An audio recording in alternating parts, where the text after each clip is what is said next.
Welcome, everybody, to the Competition Archery Media Podcast, where we explore all things pertaining to competition archery. I'm your host, PJ Riley, and with us today, we have a great guest, the brand new president of Hoyt Archery. We got Zak Kurtzhals. Zak, thanks for being here with us. Yeah, glad to be here. Thanks for having me, PJ. So, Zak, we're about how many days into you as being president? Like a week or so? Well, I mean, the announcement came out, I believe, last Tuesday, but Yes. my official start date is a week from today. So Okay. this is Randy's cleaning up his office and getting to the place where he's going to hand off the torch to me this Friday. So, Gotcha. well, next Monday. I guess Friday is Randy's last day in the office. So. All right, well, let's start from the beginning, Zak, because we just met a couple minutes ago, but give us a rundown. How old are you? What's your background? Let's get the Zak backstory. Yeah, I'm 46. I've been with Hoyt for about 18 years. I hired on as a product engineer. That was 2003, and did everything from manage the value stream on accessory side to design and development within the product team for all things compound. I don't remember the dates as they happened throughout the years, but as I moved into management, first thing was I became the product engineering manager. I think that was about 12 years ago. So that would have put us around 09 or 10. And from there, I became the director of engineering with picked up some responsibility on the manufacturing engineering side. So I had product and manufacturing engineering, and then got moved into a vice president role. It was a funny story. When they gave me the vice president title, I asked them, so what is the extra responsibility that comes with that? And Randy's reply was, well, we'll get to that later. We don't need to talk about that today. So from there, I was given oversight of the manufacturing team as well. So at that point, I was the vice president of engineering and manufacturing, and then saw a title change earlier this year to operations, VP of operations. So that's kind of my background at Hoyt. Yeah. I never shot a bow until I was 21 years old, and so there's a good story there. I met my wife, and we were in college, and her dad owned an archery shop in Northern California. Oh, nice. And I'd never even, I mean, I may have shot a bow once or twice in some camp somewhere, but Right. nothing substantial. So they invited me up to their cabin for opening weekend of deer season. And I went up there, and truth be told, I just got bored because I was the only one hanging around. And so I picked up somebody's bow and started shooting it. And man, it was like, you know what they say, the flight of the arrow, people fall in love with it. I don't know if it was the flight of the arrow or just the actual shooting of the bow, but yeah, the rest is history, as I say. That was probably 25 years ago. And since then, as you mentioned, you got into target archery, you got into bow hunting. Did you get into those things after you came to Hoyt, or had you started that before? Yeah, I had started it before. I got pretty involved pretty quick. I fell in love with it, and every spare moment turned into shooting my target bow or getting ready for hunting season. So I hunted a little bit. I had hunted for about 4 years before I came to Hoyt, and target archery about the same. So I was shooting the Redding stuff. Northern California has a pretty great target circuit. Yeah. It's not an official circuit, but there's just a great tournament every weekend that's very similar to like the Redding style shoots. So yeah, I was doing that, and I was just, I was going through my education, and I was in manufacturing engineering, and I thought, man, this might be pretty cool if I could go get a job in the archery industry. And so that did come in early on, like, oh yeah, going to work for a place like that. Okay. Yeah.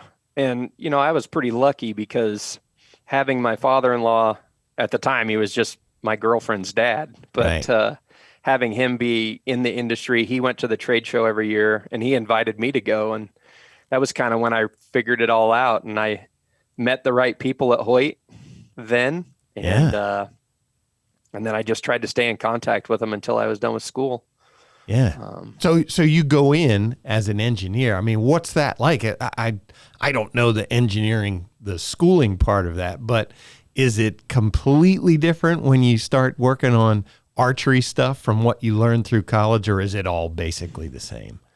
Well, I mean, the fundamental design and engineering criteria, or the ideas behind engineering are unchanged because they're all based on physics and math. And Right. but when you get into wherever you go to work, whether it's archery or power plants, I mean, you're going to learn specifics or the things that you need to focus on to make successful in that job. I mean, my focus in college was plastics. Okay. That's where I made my interest, and so I quickly became like, oh, well, he knows about the plastic stuff. Let's talk to him about, what should we do with this design? And it just kind of gave us a leg up. It was something that the team didn't have at the time. So, but yeah, I think you just fit into the niche it's like any job. You come out of college and you've been trained for something specific, and the job may or may not fit that exact specificity, I suppose. Yeah, yeah. So let's give people and kind of an idea of what it means to be the president of Hoyt. What all encompasses Hoyt? Well, I mean, what all encompasses Hoyt, I guess, is 90 years of history. There's a pretty big tradition to uphold there. There's the quality and the expectations of the brand. So it's not just the product, but it's the brand. I have to be a steward of that. I have to make sure that, I put the team in place to be successful within those spaces. Man, that's a big question, PJ. Like, I don't know if is there just the plant there in Salt Lake where they're building products, or is there other manufacturing facilities? Yeah, we do. So everything happens within the walls of our location in Hoyt in Salt Lake City. Okay. We have outside vendors across the United States. Sure. We have some overseas vendors that we deal with from time to time. So yeah, I mean, it's a big task from that standpoint, but yeah, all of our manufacturing with respect to the archery equipment is here in Salt Lake City at our factory. And now, is there I mean, you're taking on this role this year in the Olympic year. I imagine at Hoyt, that's a big year. Yeah. I mean, the Olympics is obviously a special place in the Easton family. It's part of what they're looking for from a they're a legacy family in this world we call archery, and recurve archery means an immense amount to them. And so obviously it means an immense amount to me and the rest of the factory. We're pretty proud of it. We've got a lot of Hoyt bows and Hoyt limbs in the Olympics this year, including Casey, right? So yeah, definitely. Everybody's rooting for that team. So yeah, I think, especially within the sales, marketing, and the engineering groups, I mean, we're all cautiously optimistic, maybe a little nervous as the games approach. Yeah. But we've got big screens in some of the different departments. I'm sure there will be some archery streaming across those screens during those events. What's that like for you? You're sitting there watching, whatever, whether it's a World Cup or the Olympics or whatever, and you see someone stand up there and you just see that big Hoyt logo. What's that feel? What's that like for you?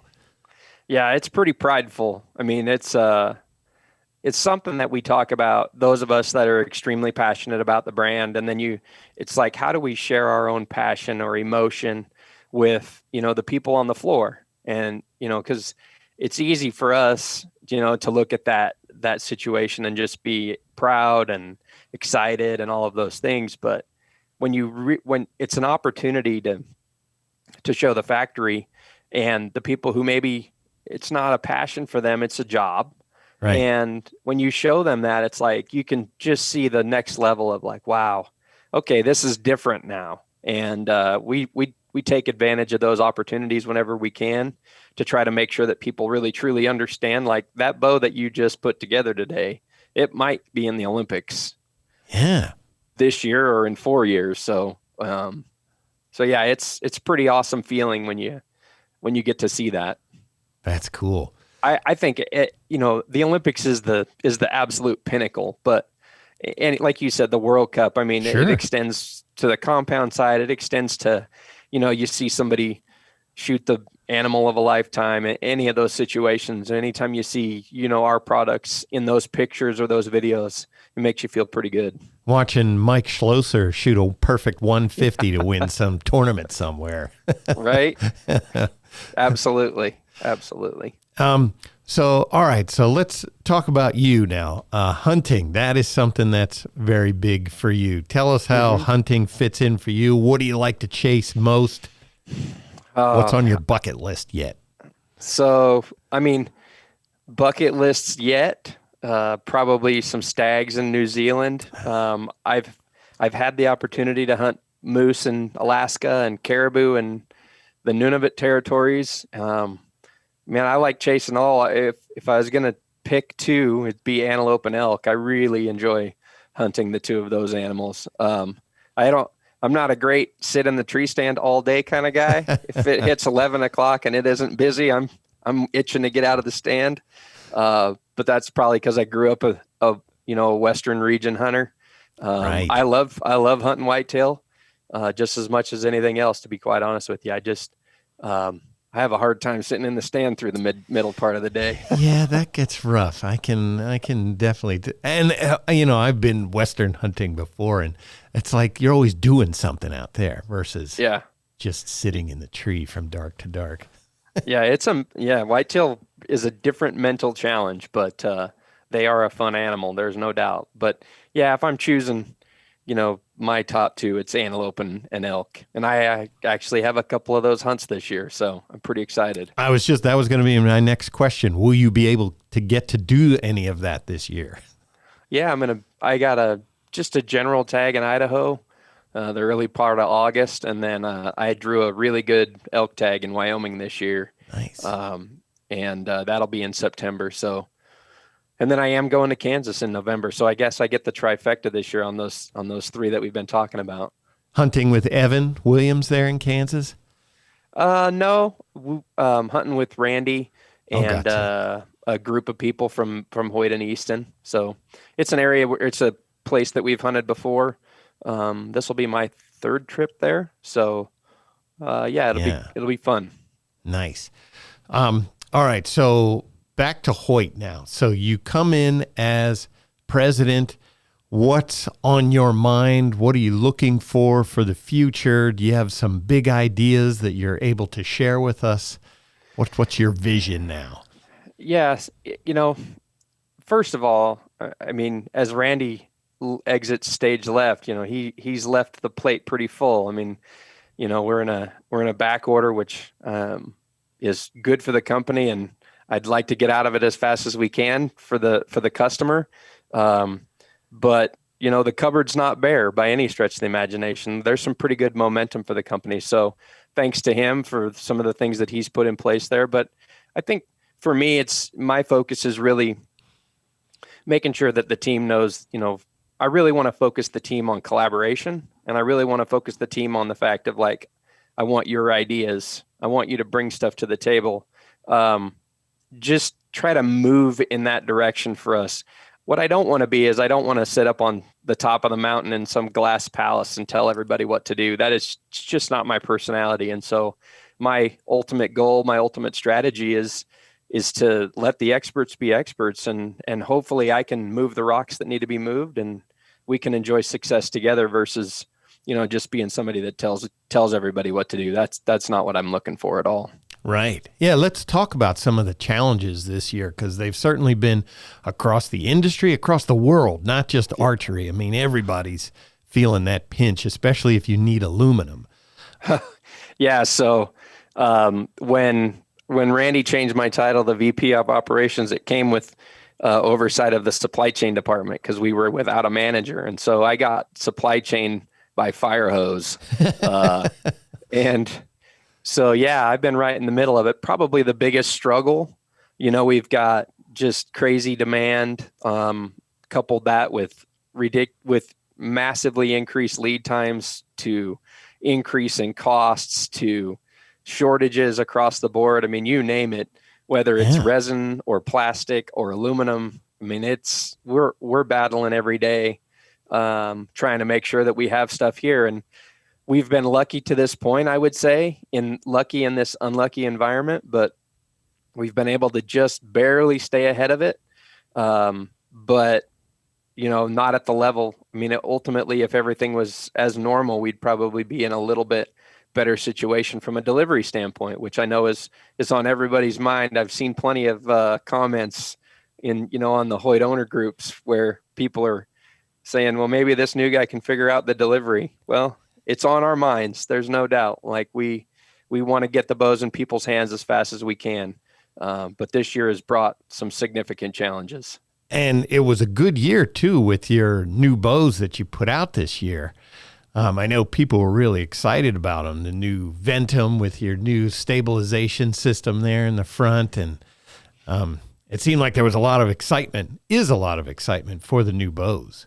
Yeah. Compounds. Yeah. So that it was a big switch for us. Obviously, this new system's more of a hybrid cam than the cam and a half. And so moving away from something that we'd been pretty devout to for my whole career. I mean, I got here in 2003, which was the first year of cam and a half, and this is the first year our hunting bows haven't been specifically driven off of that system. So, we made some big changes this year, and we're extremely happy with the reception, how our customer, how the Hoyt loyalists, and even those out there who are more of pick the one that they like the best, right? I mean, the results have been fantastic. So we're excited about that. We're excited the direction that we're going with our hunting line, with all of our line. It's been crazy though. Yeah. Having all of that big demand at the same time as we were fighting the major shortages and all of the pitfalls in the supply chain world has been really tough, but it's a challenge I think everybody really enjoys. It keeps it from being boring, that's for sure. I was going to say, I'm sure it's better than sitting around saying, I wonder if any orders are coming in today. Yeah. Yeah. I'm not looking the gift horse in the mouth. I'm plenty happy with the orders that we've been getting and really appreciative of it from everybody out there. So, yeah. And the target side, those have been doing well too. I know I see more and more of the Invictas out there on the line. The target is so, there's a domestic component, and then there's a pretty major international component, and feeling for the international crew, because that's been tough over there, them coming through the pandemic, and I know Lancaster is feeling that too from that perspective. Yeah. So, but yeah, lots of Invictas, still seeing some pretty strong demand there, even all things considered. And then the recurve lines are doing well as well. For sure, yeah. Definitely see a ton of those. So what, from your end there, like, do you see a light at the end of the tunnel for the supply chain issues and all that? Like, are you able to see any of that out there yet, or are we still kind of swimming through the river? I think we're swimming through the river. I think everybody that says I see a light at the end of the tunnel is more hopeful than realistic. The demand, until the demand falls off from manufacturing, the supply has been hurt. There's no doubt.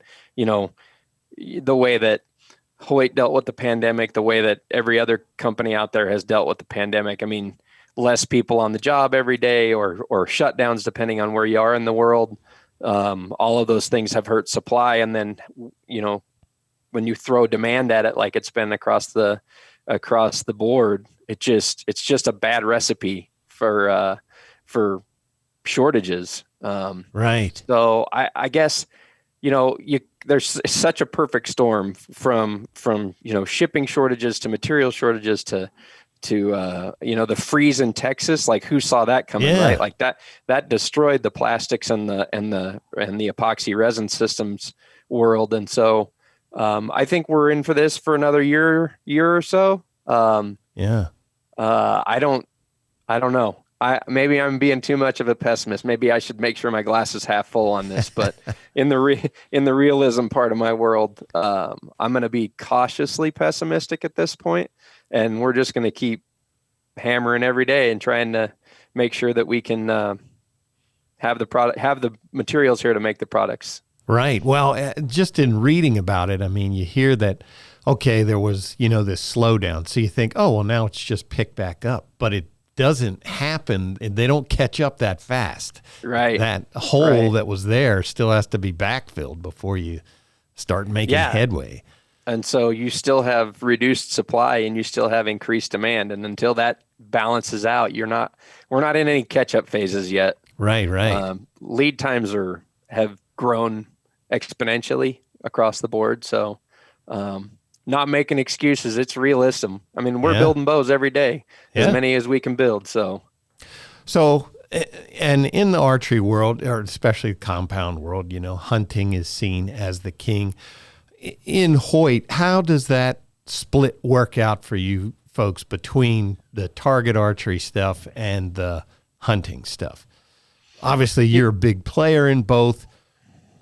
You mean as far as like how we prioritize? Yeah. Well, I mean, one of the things we try to do from a development standpoint is we try to make sure if there's any really big moves happening in the hunting side, that we don't couple that with really big moves on the target side. That's just a resource allocation situation there. Right. There's only so many product engineers and there's only so many manufacturing guys to really work on those projects or new processes and whatnot. And so I wouldn't say that one is, we don't look at it from a project standpoint as if, oh, well, that's target, we don't need to worry about that. I mean, obviously the lion's share, a significant margin is hunting. Right. And so we spend a lot of time on hunting every year on our premier models, even our mid-price stuff. And then when target bows come to the mat and they're up for a redesign, we spend just as much focus and just as much effort on those products as well. And so, they're equally as important to us as the hunting models are, regardless of the volume differences. Right. And now across the world, how does that match up? You get over to Europe. I would imagine target is bigger there than hunting, but I actually don't know. I don't. Yeah, I would say that it's exactly the opposite of what the U.S. is, right? Okay. I mean, if the U.S. is 90% hunting, then that's probably 90% target overseas. It's a big difference in market size for sure. Yeah. And then you got more recurve over there as well, right? So it's not just compound. When you talk target in Europe, you're talking a major recurve side. Yeah.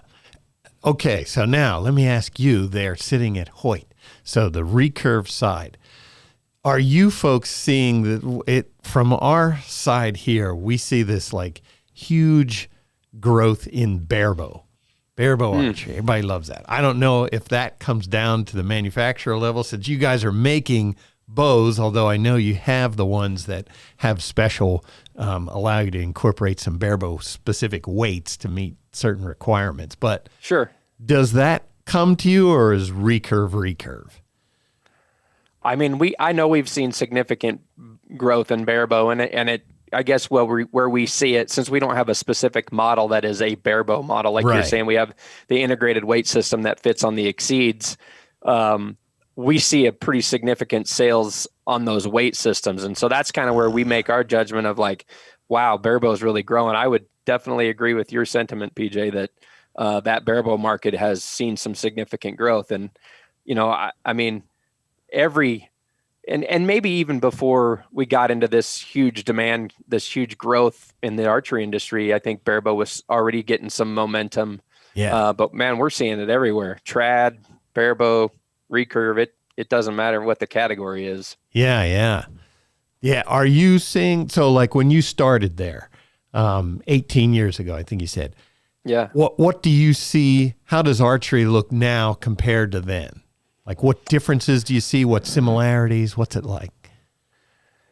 That's a good question. I mean, 18 years ago, I only had an engineering perspective, so I'll share that one with you. I didn't really have a big market growth and sort of that type of perspective. But 18 years ago, I mean, we were all of us, us and our competitors, we were still in the speed game. It was like, how many more feet per second can we harvest every year? And I think you're seeing that's sort of gone the way of the dodo, so to speak. I mean, we've gotten up to this place where speed has kind of been reached. So now you're seeing, different factors come into play from a feature standpoint. I think you see more lifestyle type focus on how advertising is done. I think you see more component level stuff, whether it be our integrated sidebar mounts or, integrated features like the Q80 rest, those types of things. I think you're starting to see that accessories market really start to grow and shine, because that's where the differentiation comes. Because there's maybe the word to use is there's a lot of parity in the market today, because there used to just be a couple of really good bow companies, and now there's a lot. Yeah. So yeah, I think that makes it, you have to refocus and strategize around those types of things, and make sure that, you keep your quality in play, and you know what your customer's looking for. Well, in keeping with the accessories, of course, the new Hoyts this year came out with that new Picatinny mount for the sighting system. How you feeling about that? What was your thought process behind that? It was something that had kicked around. I mean, I shoot long range rifles. Randy shoots a lot of rifle stuff, and it was just like, hey, we should think about trying to do something with a pick rail, and nobody's done it. We didn't really know why, and then we kicked around the idea, well, let's not just put it on the side. Why don't we put it on the front? And then we can get rid of some mass and, in the windage block, and all in all, I'm really happy with it. I think we'd made some really good moves early on. We brought some accessory companies into the fold early to make sure that we were trying to have some availability into the market there. Even our own fuse line, like, I don't think anybody could have predicted it as popular as that's been, but It's been really, I mean, our back order on sites, I know our partners, from, I won't name them because I can't name all of them off the top of my head, but I think we have 5 or 6 partners that are, partners just being that they're building sites for that pick rail mount, but everybody seems to be having really strong success there. So we're really happy with how it's landed and how it's been accepted. So yeah, I think we'll see those for a while. You can get a pretty flat bow now with, the integrated rest, the integrated sight, and now I know the most recent quiver mount really sucks that quiver right against the bow. Just a real streamlined bow you can have. That's the whole benefit, right? Is how much of that weight can you get in line versus offset that you have to deal with on the stabilization. So when you don't have to deal with all those things, you can make the bow lighter. Yeah. So, I mean, ultimately that's just one of those features, right? Mass, vibration, sound, speed, those are some of the measurables. And there's not a lot more than that when it comes to the consumer's ability to make a decision. You get to cosmetics and quality and those types of things. So yeah, it's a big one. We're really excited about where the pick rail is going to go for us. Cool. Well, all right. Shifting gears a little bit. When you're not at Hoyt, when you're not involved in archery, what's Zak Kurtzhals doing? What are you doing? I like power sports a lot. I'd ride snowmobiles. I have a razor. Like to go camping with the family. Nice. And then I'm one of those guys that always has to have a project. So when I'm not at work, I'm probably working on something at the house. I have a knack for taking on really big projects, but I think I'd go crazy if I wasn't working on something. So that's probably why I do it all the time. Power sports, snowmobiling. So you don't have to go too far to do that in the winter, I imagine. No, I mean, it's an hour and a half, but in the winter months, I've been snowmobiling for about 4 years now, and man, I just fell in love with it. It's an amazing thing to get in the backcountry, and we do a lot. We're snowmobiling in the mountains, so right. It offers up some pretty significant terrain, and Yeah, it's amazing. I get to snowmobile in places where I get to hunt too. So you get to Perfect. ride a snowmobile through those areas where normally you're killing yourself hiking in, and it just gives you a different perspective, I suppose. Yeah, yeah. I remember coming out to whenever the last World Cup was there in Salt Mm, Lake at the Easton Center. yeah. I remembered I'd never flown into Salt Lake before, and that descent when you come over the mountain, that's pretty impressive. That you just Yeah. come over that thing and you kind of come straight down into that airport. Do you get Yeah, used to that after a while? I don't know. I guess you get used to it. I guess maybe you take it for granted a little bit. But I tell you what, from my house, I'm on kind of the southwest portion of the main valley, the Salt Lake Valley, and I wake up in the morning and I still marvel when I get to see the sunrise over the mountains. I mean, Oh yeah. the Wasatch Front's a pretty special place when it comes to scenery and what there is available from an outdoor and a sporting standpoint. So Yeah. I still catch myself. This sunset is obviously, I told you, I think it's from Montana. This background on my screen, but I'm still a sucker for a good sunrise and a good sunset. Right. So. Now there's that. What is that? Is that Antelope Island that's out there in the Great Salt Lake? Yep. That place Antelope with Island. The crazy mule deer that you pay like $300,000 for or something like that. Yep. Have you been out there? I've never been out there. But there's all kinds of, recreation out there from a standpoint of like lots of people go out there to hike. They do a shed hunt out there every year where they open the island for 2 days and you can go out there and hunt those monster sheds. Oh, wow. And it's one of the only free roaming bison herds, I think, is out on Antelope Island. Yeah. So, it's a cool place. It's crazy that, the deer out there, they are what they are mostly because of the management. I mean, that wasn't hunted at all for a really long time. So yeah, now they shoot what, like 2 deer a year?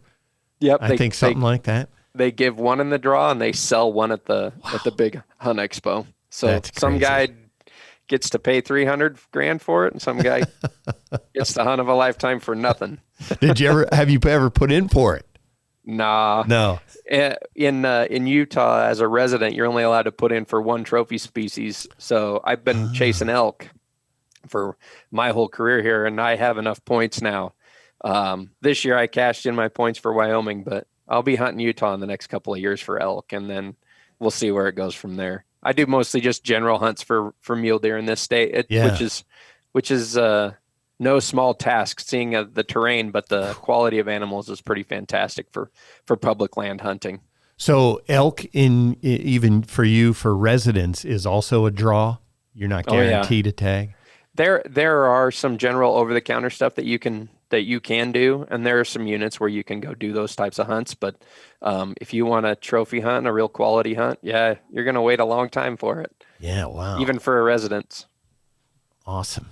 Well, shifting back to target archery, okay. From your perspective there on the inside, what do we need to do? What do you think needs to happen to just get it a little more mainstream, more? You can turn on ESPN and watch cornhole and darts and, we are seeing some archery out there, but what do we need to do to get that bigger?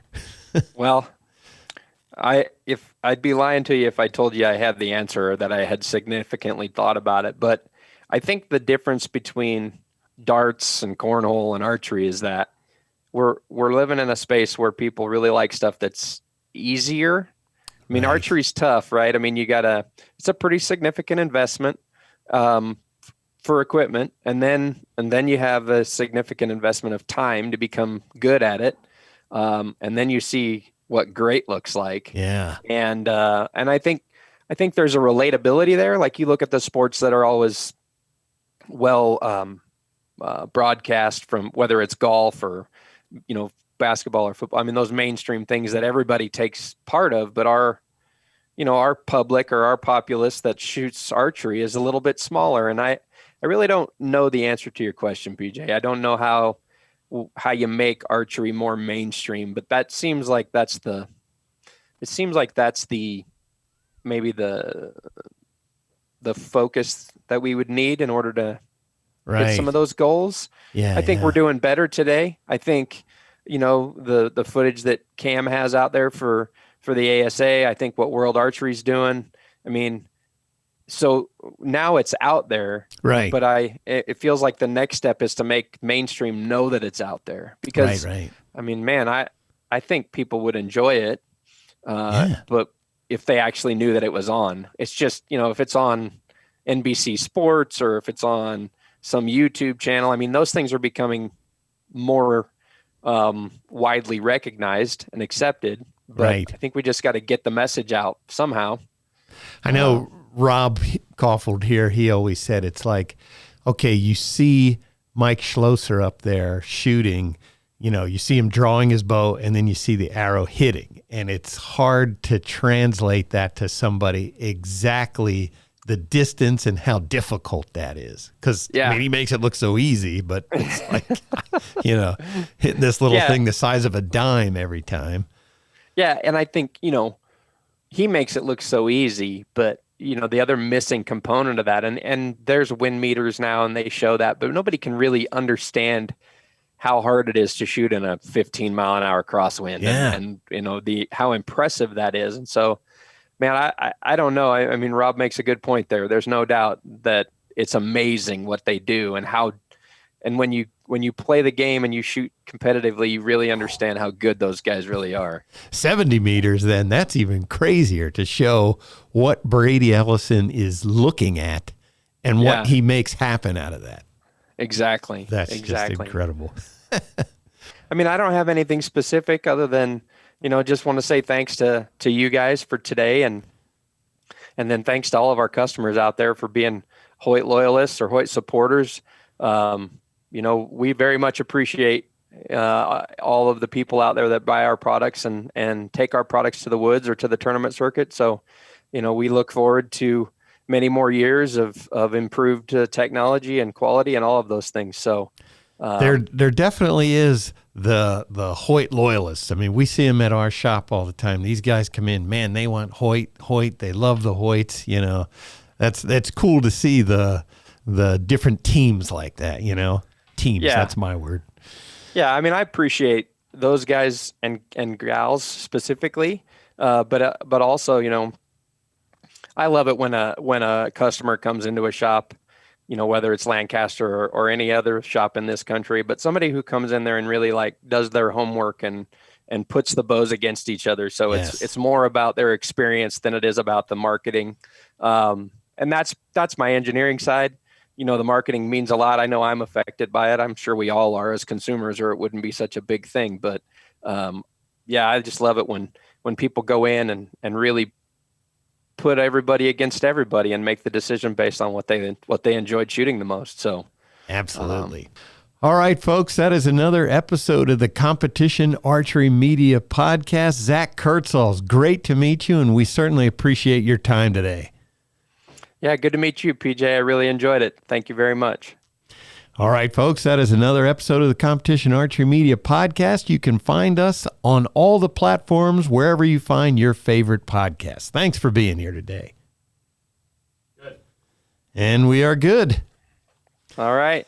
That was perfect, man. Yeah, I appreciate you getting up early and coming out to do this. I know we wanted to sit down and talk with you right quick, and I should tell you, since we're first meeting here, hey, we certainly appreciate everything that you do there at Hoyt to support us at CAM.